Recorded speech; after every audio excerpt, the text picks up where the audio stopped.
Yay! Hi, you guys. Welcome back to the Pink Mic, and I am your girl, Hope Shantae. And I am so excited to be here, you guys. So I am here with another week, you guys, another week of getting to it, another week of elevating, another week of growing, another week of just being better this week than we were the last week. How was you guys' weekend? Mine was actually pretty chill this weekend. On the East Coast, it is a lot of rain, and it is very muggy, very muggy, but it is cloudy and dark. And so this weekend, I was able to stay in the house for the most part. I had a family gathering on Saturday, which is always so good. So we did that and we had a good time. And then I came back and I got right back in the bed. What did you guys do? Let me know how your weekend was. What do you guys do on the weekends? Like if you don't have like any big plans, like a show or a concert or a date or dinner or family events, what do you guys do? Do you guys stay in the house all weekend like I do? I love being in the house. I love being in the house. It's just top tier. I love it.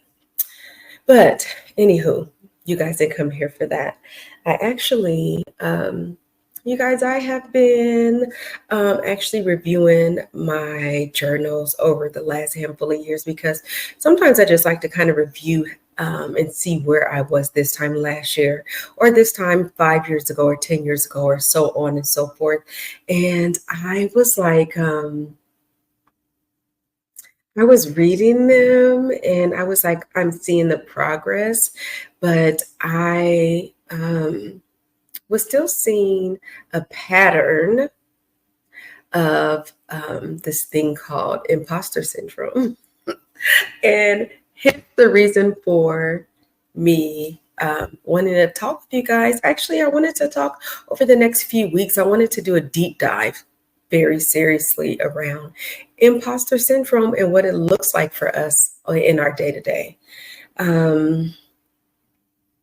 If you guys have paid attention to my other videos, you understand that I am on a journey of becoming the best version of me in every area of my life.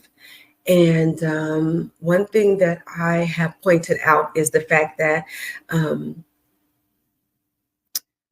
a lot of my relationships were almost gifted to me. I don't know how quite to say that, but many of my relationships, I didn't meet them. They were just always there. So that's pretty dope. And because of that, some of the relationships I held on to much longer than I should have because they were considered family, my sister cousin, my brother cousin, things of that nature. And so we would have, when things would come up where it would be very inappropriate or disrespectful or any of the things, I would kind of just be like, well, that's just them. That's just what they do and blah, blah, blah. And so getting older, I actually am making decisions to cut some of those relationships and actually going over my journals and then also reflecting on the decision that I made and it doesn't even not necessarily mean that we're never going to talk again. It's just, I don't want you to have direct access to me, intimate access to me. That's what I'll say. I definitely was struggling with imposter syndrome, and some of the relationships that I cut was feeding, my insecurities and my imposter syndrome, and I had no idea. And so with me taking fully submerging and immersing myself in this journey of growth, of healing, of leveling up, all of the words that we use, I had to start looking at things and people and myself and being a straight shooter in some of the different areas. And so I don't know if you guys know anything about what imposter syndrome is, but I wanted to read you the definition just so you can be clear about it while we're moving into this deep dive over the next few weeks. Okay, so imposter syndrome, it says you might have imposter syndrome if you find yourself consistently experiencing self-doubt, even in areas where you typically excel. One, imposter syndrome may feel like nervousness accompanied by the belief you'll be found out, or it may also manifest as negative self-talk. And so it is, and I also, you know what, I kind of also want to read the root cause of imposter syndrome. So, what is the root cause of imposter syndrome? For instance, if you're in a hyper competitive workplace and you're you're a naturally competitive person, you might feel like an imposter. Imposter syndrome can also arise because you feel different from the people around you, or for another reason, such as ethnicity, race, gender, age, or how much money you may have. And so I feel like a few of those things definitely pertain to me. I think most importantly, I actually saw that they said that everyone struggles with imposter syndrome, but they said it hits more the minorities and those impoverished, and I fit both. Okay. And so I can see how I probably inherited a lot of imposter syndrome just by being an African American woman and growing up in a family where we didn't make a lot of money, right? And so wanting to not feel like the poor kid or the one who was less than or not good enough and things of that nature, and being raised in environments where you were more popular if you had the great shoes or the dope hair or the dope jewelry or, you know, those different things. Growing up in the house with my mom was very conservative, and she also she liked us to look clean and neat, but it was more of a church girl look, if that makes sense. And I have always been extremely stylish. Like even as a young girl, I remember remembering vividly like magazines and watching TV and seeing people here and there. And I'm like enamored with how great they look, how they put that outfit together, their hair. I mean, I just was that girl, but being raised to look a certain way and feeling like I was not being a quote unquote respectable girl or a quality girl if I didn't dress a certain kind of way, it started me off early with struggling with my value and things of that nature. And so, of course, when every time I got money, it was I spent it on my hair, I spent it on my nails, I spent it on my clothes, and all of those things to make me feel okay, like I was who I was portraying. Fast forward to 2024, it is clear that I am that girl, right? It is very clear to me. I don't have second thoughts that I'm not that girl. But it took a while to get there. I had to start learning to really put things in perspective. You can be so fly with a lot of money, and you can be so fly with absolutely no money.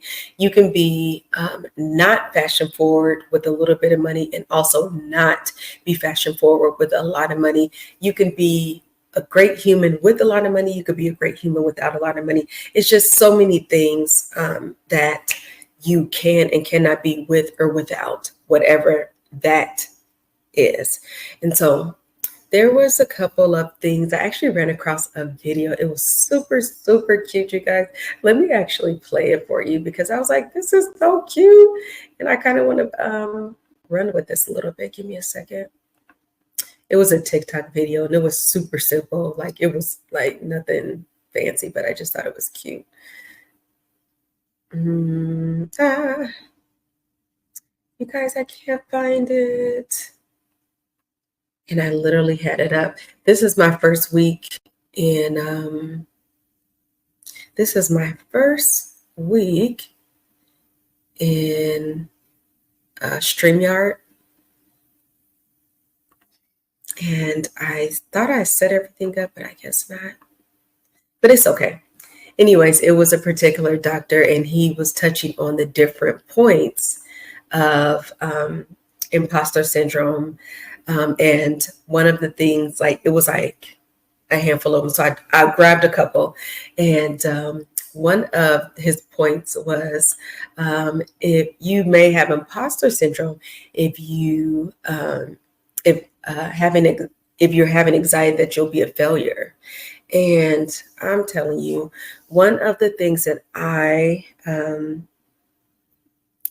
implore everyone to do is to create quiet time for yourself.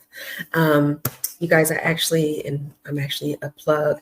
I created a handful of journals that I think that are so amazing, and here's one of them. I don't know if you can even see it, probably because it's darn green screen. But these are one of my journals, and I for as long as I can remember, I have been journaling because I need to be very clear about how I feel.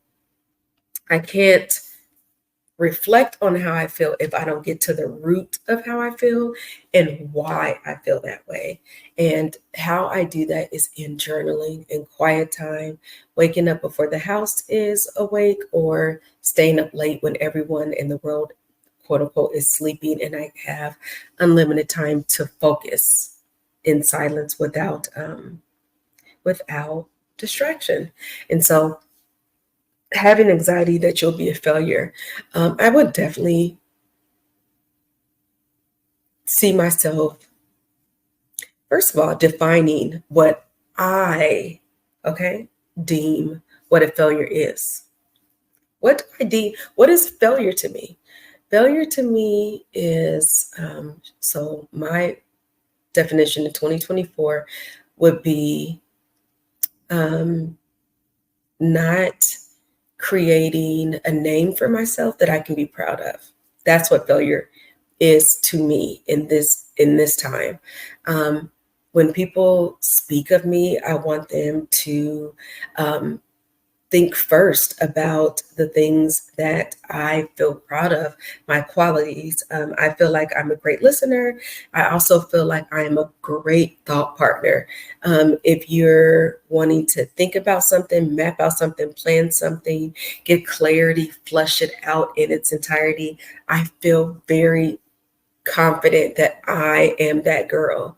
And by the end of that conversation, we will be clear about the journey, clear about the goal, clear about the steps, including all of the timelines of how you get there, almost to the T of how to get to wherever you're trying to go, because that is just the way I'm made up. And there's other things about me that, I feel very proud of, but I want to lead with my gifts. I want to lead with my qualities. I want to lead with the best parts of me. And I also want to create a space where you know that I am transparent. I don't show up as one person here and show up as another person over there. I feel like I want to be the most authentic version of myself, the version, and that's the version that I'm the most proud of. And so once I am able to define what I feel a failure is, then you can tackle that statement. Once you figure out what you define a failure to be, you can tackle that statement. And my guess is you're not a failure. My guess is the things that you have done to date don't even match what you would deem a failure would be. It's just a feeling, and it's just something you have to overcome. And sometimes there are things that even when you know it's completely not true, for whatever reason, it just tends to creep up into your mind, and it tends to haunt you. And that's something you can write down what a failure is, and write down why you're not a failure, and just maybe read on that or meditate on that throughout the day until you feel strong enough and that feeling doesn't come back up for you. Another thing you can do, you guys, is, and let me see. Listen, me and StreamYard, we about to be good friends. Create a plan to move forward. One of the things I talk about a lot is you have the power to be successful as long as you're willing to learn yourself, learn your gifts, learn your strengths, learn your weaknesses, and do everything that you need based on your needs, and work with what you have and where you are. And when you understand what your weaknesses and your strengths are, you can create plans to move forward in your life so much easier, and you get there so much faster because you know what you're capable of. And so that is another way of overcoming that feeling, that anxiety feeling that you're a failure. You're not a failure. I just wanted to say that again. You're not a failure. You are not a failure. You are not a failure. You are not a failure. And you may be in a season where things are not going right, but remember, the pendulum always swings the other way, and you won't be down forever. So even though you may be in a low spot or a dark spot, it won't be like that forever. So don't live there. Just remember that this is not forever. Let me do what I need to do to get out of this space so that I can move forward. And that brings us back to what I just said. Create a plan to move forward. Journal, find quiet time to think about what you're thinking about, focus on what you're focusing on, and understand that it's going to be okay in the end. And you can look back and actually watch how long it took you to get from there to here. And it was because you decided to put in time into yourself and to think about what you needed to get where you needed to go. Another point, you guys, that was made in the video, which was so funny, is feeling like you don't deserve good things. I wish I could think of that scripture. I wish I had that scripture pulled up, actually, about God doesn't have respect of person. Do you guys know what that means? God does not have respect of person. Here it is. I actually found it. It says in the Bible, Acts 10:34 states that God is no respecter of persons. This means that God does not show favoritism or partiality, and that the gospel is available to all, regardless of nationality or social status. That can be applied for so many reasons. We as people, we love hierarchies. Rich, poor, pretty, ugly, whatever it is, we love to create levels of separatism because people like to feel good or better, better than the next, or better than the rest, or better than the majority, because it makes you feel good on the inside. But if the person who created the world, you guys, if he doesn't have respect of person, you can't believe that you don't deserve good. If anybody deserves good, everybody deserves good, because we were all born in the same likeness. If that makes, you know what I mean? So if if one person deserves to be successful, you deserve to be successful too.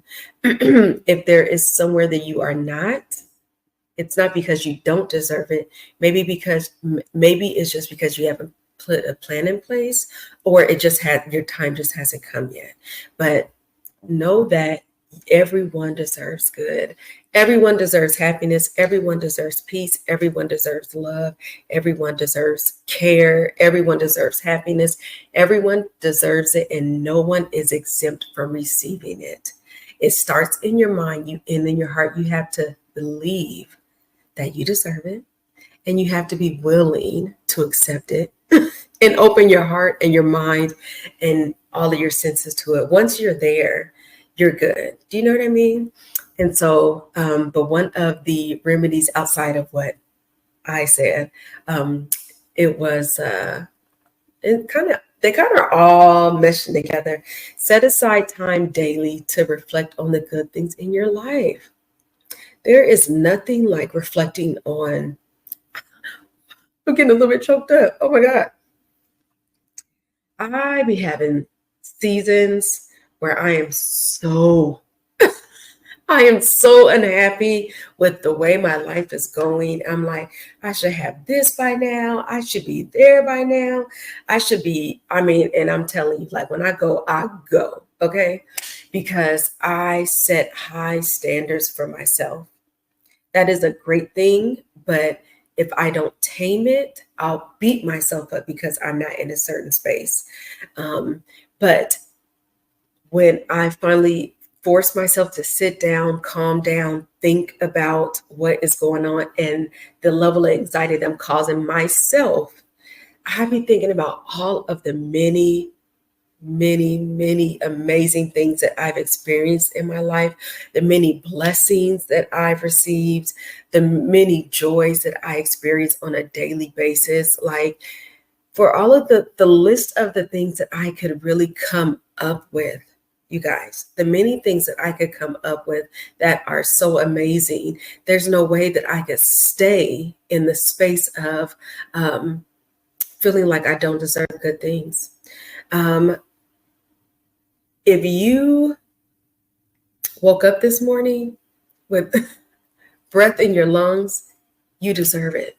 If you deserve that breath, you deserve everything that comes along with it. So if sometimes you have to be clear about what is it around you that's really having you feel like you're not worthy, or what is it something or is it someone? You have to give yourself time to literally think about it. So when you're in the morning and you're doing your journaling and you're thinking about a plan, also think about the all of the things, like just think about who am I interacting with on a daily basis?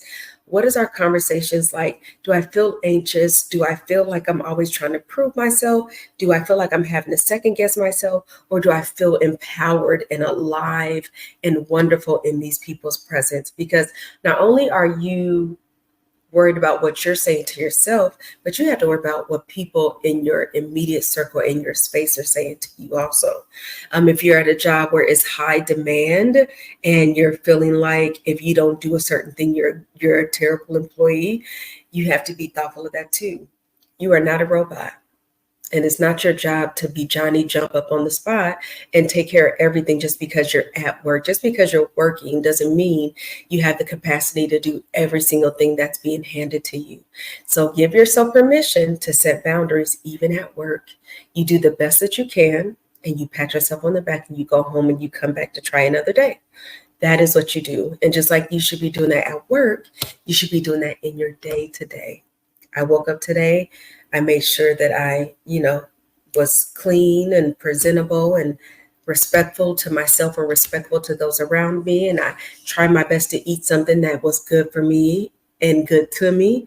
And, I made sure that whatever I had on my to-do list was accomplished in a timely manner. And I ended my day on a good note.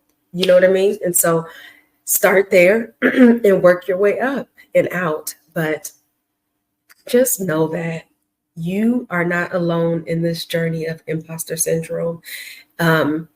Once you learn that, that may be helpful in even lightening that load or that feeling, because a lot of times you're thinking about all of these things in your mind and you're not letting people in. So just know, even if you don't talk to anybody about it, which you should from time to time, just remember you're not alone and you will be okay and you're going to get through this. And remember all of the tips, because once you run into someone who is going through this, it's your job to lend them a helping hand in the area of comfort. I see you. I understand. I was there too. You'll get out of it. These are some of the things that I did. Maybe it can help you and you'll be okay. So because we're here to help. We are helpers one to another. Okay, so you guys, I'm going to go ahead and bring this video to an end. This is my first StreamYard video. This was kind of cute. It was kind of cute. But I hope you guys really, really, really enjoyed this content. I hope you enjoyed this content. I know that I just be talking because I feel like I haven't really grown my channel yet, but 1 or 2 or 3, I don't care who watches this video, just know that I am so grateful when you hit the like button and when you leave anything in the comment section. Like, it just makes me feel like I'm doing something right and I'm headed in the right direction. So thank you so much.